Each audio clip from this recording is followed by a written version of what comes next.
Moore-Marsden calculations can be incredibly confusing and complex depending on many different factors.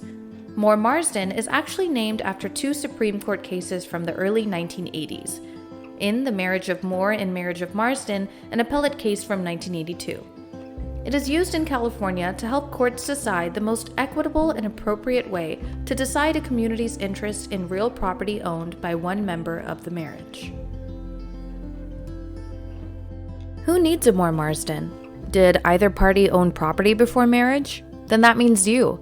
Often, before marriage, a person may own property. During the marriage, community funds may be used to pay expenses for the separate property, such as mortgage, repairs, or improvements. The community may be entitled to a reimbursement of principal paid plus a pro tanto interest in the property if they do pay any portion of the principal of the acquisition loan. The pro tanto interest is used to calculate the community's interest in the increase in property value. Let's say the community paid $20,000 in principal and the house was purchased for $100,000. Then the community pro tanto interest is 20%. If the house is now worth $300,000 more, then the community interest is $60,000 of the increased value, plus a rebate of $20,000 for the principal paid.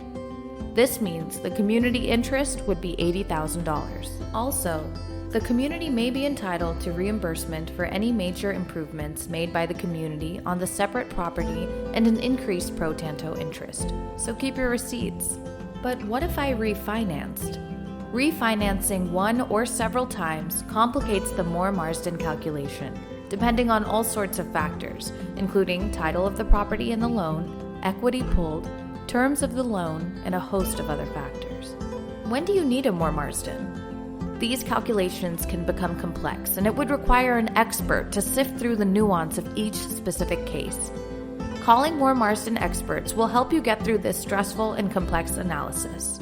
Once separated, it is important to get started on preparing your Moore-Marsden so it will be ready for settlement discussions or court. If you have any questions, reach out to mooremarsdenexperts.com. If you are in California and you or your ex-spouse own property, give us a call or email and we can help. We've included a link in the description below for you to start your free property evaluation.